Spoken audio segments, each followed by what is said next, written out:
Hello, I'm Jerry Mahoney of the website Mommy Man, and this is what to expect when you're expecting.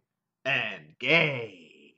I'd like to start off by introducing my family. This is me, my husband Drew, and our twins, Bennett and Sutton, who were born in 2009 via gestational surrogate.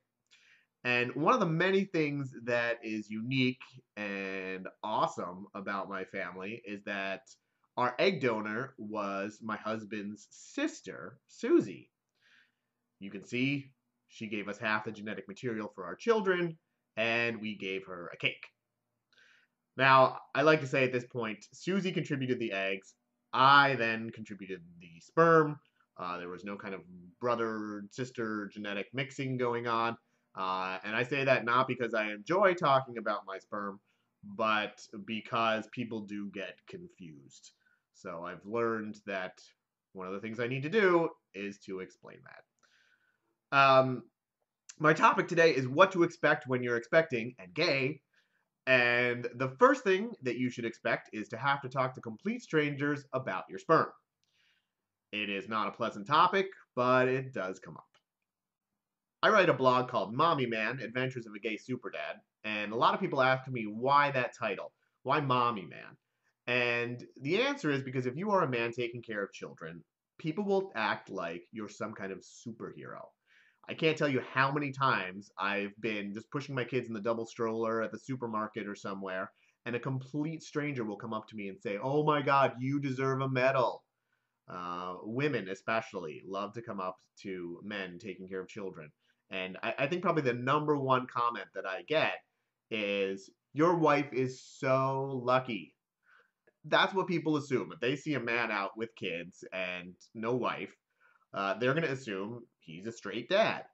Okay, so what happens when I go out with my husband and people see the two of us and our kids? You might think that would clear everything up. Okay, well, that's a family. Those are gay dads. Not as much as you would think. The difference is when the two of us are out together, the comment that we tend to get is, "Oh, I guess it's mom's day off." I think a lot of people, when they see two men with kids, rather than go right to, "Oh, those are gay dads," they're more likely to think those are brothers or buddies or something, and still, how cool that they're taking care of their kids. The question then is, how do you respond? And you can respond in one of two ways. The first is to play along and say, "Oh, mom works really hard. She deserves a day at the spa now and then."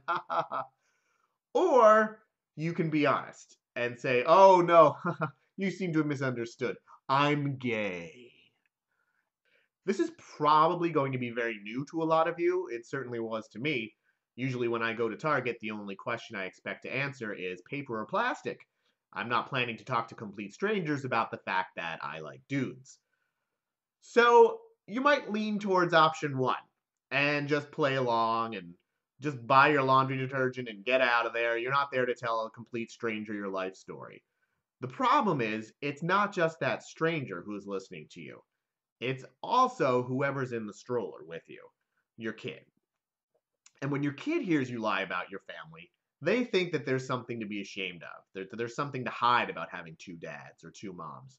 Imagine how heartbroken you would be in a few years if you found out that your kids were lying to people about their family and pretending that they had a mom or pretending that they had a dad when they really didn't. So the only option really is to come clean. And that means you'll be coming out of the closet a lot more as a parent than you ever did before.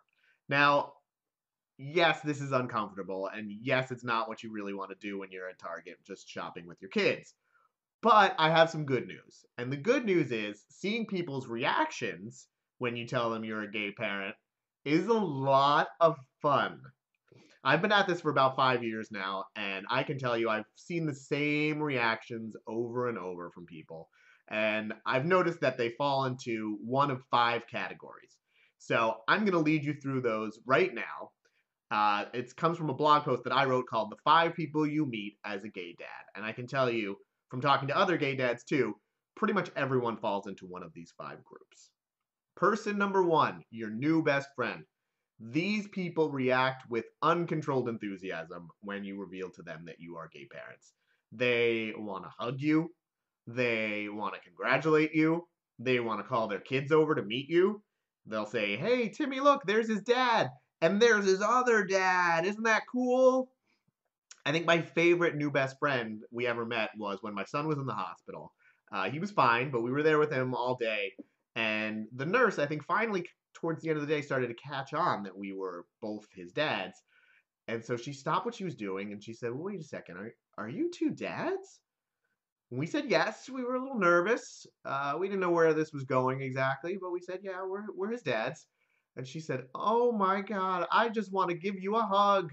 I've heard so much about two dads. I've never met any before, but I think it's so great what you're doing. I think it's so terrible. People say so many horrible things, and you shouldn't have to deal with that. All that matters is that you love your kids." And she ran around and she gave us big hugs, and it was the sweetest thing ever. And I'm very happy to say that your new best friend, person number one, is probably the number one category of person we have met since becoming gay dads, which really says a lot about the world and how it's changing and how great a time it is to be a gay parent. Person number two, the jaded ally. Now, these people are also perfectly fine with the fact that you're gay parents. If anything, though, they're just a little over it. They've met other gay parents before, and they want to make sure that you know that. They will let you know, "Oh, yeah, my sister's a lesbian. She has kids. Oh, yeah, yeah, my best friend is gay. I think they're awesome. They're great dads." And then they just want to get on with whatever it is they're doing. They don't want to stop and have a big conversation about it, which is fine because that's all I usually want to do too. And these people are perfectly nice, perfectly polite. That's all that matters.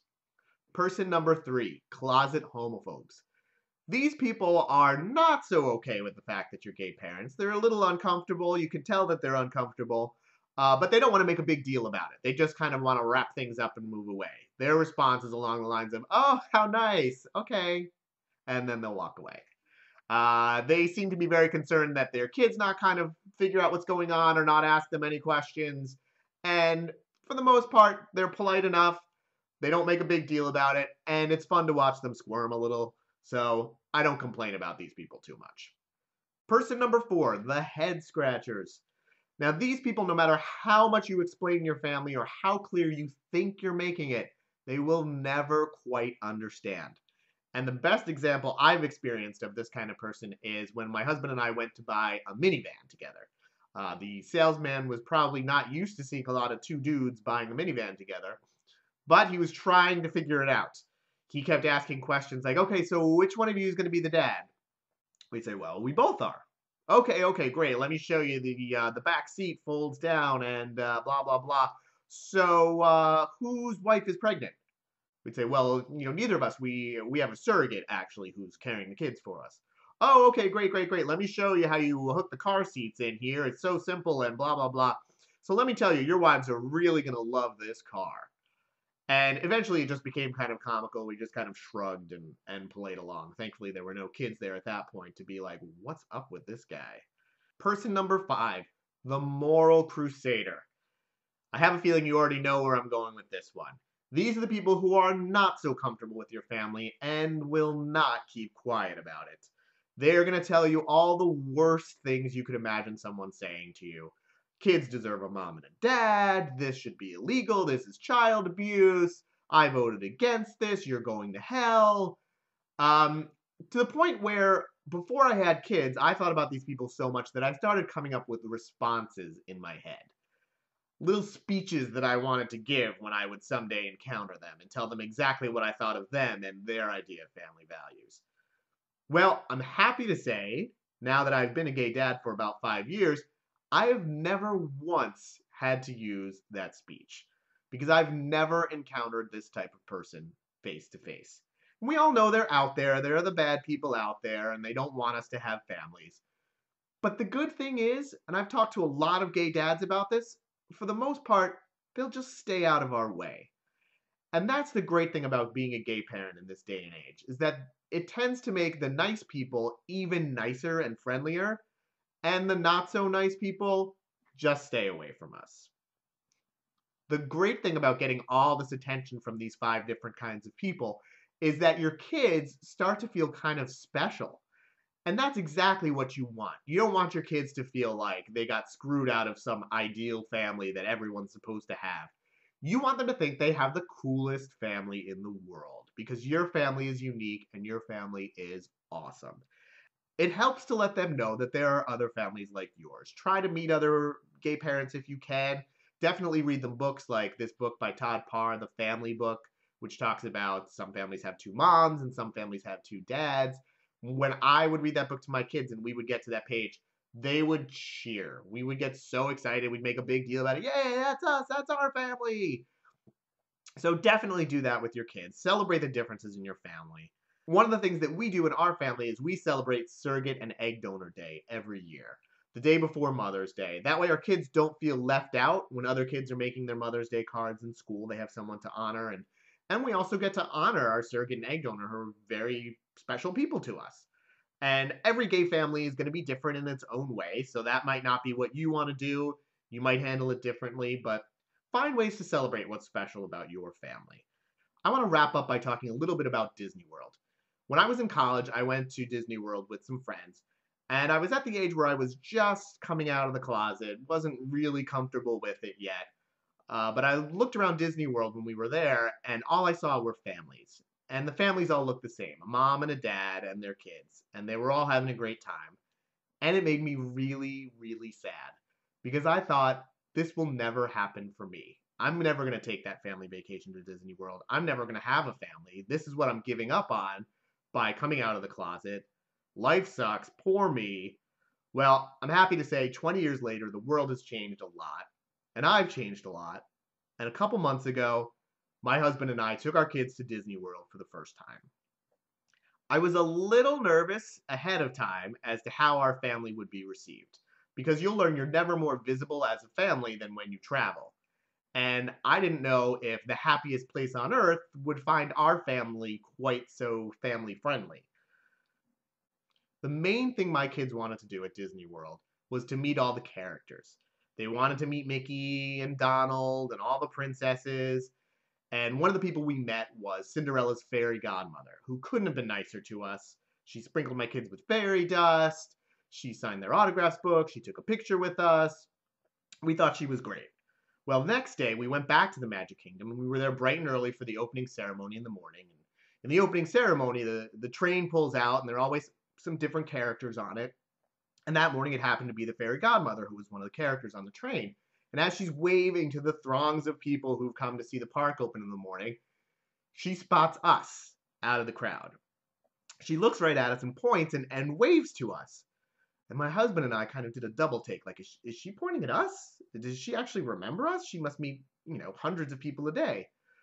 Well, sure enough, when the ceremony ended, she gets down off the train. She walks to us close enough that she's within earshot, and she calls out to us. Hi, I remember you. Come see me again today. My kids felt like rock stars. They could not believe that the fairy godmother remembered us and wanted us to come see her. And I realized at that moment that sometimes it's better to stand out than to blend in. Thank you for listening. That's What to Expect When You're Expecting and Gay. You can read more about me and my journey to parenthood in my book, Mommy Man, How I Went from Mild-Mannered Geek to Gay Super Dad, which is available wherever you like to buy books. And you can also read my blog at jerry-mahoney.com. Thank you so much, and good luck to you. Being a gay parent is awesome, and I wish it for anybody who wants to pursue it. Thank you.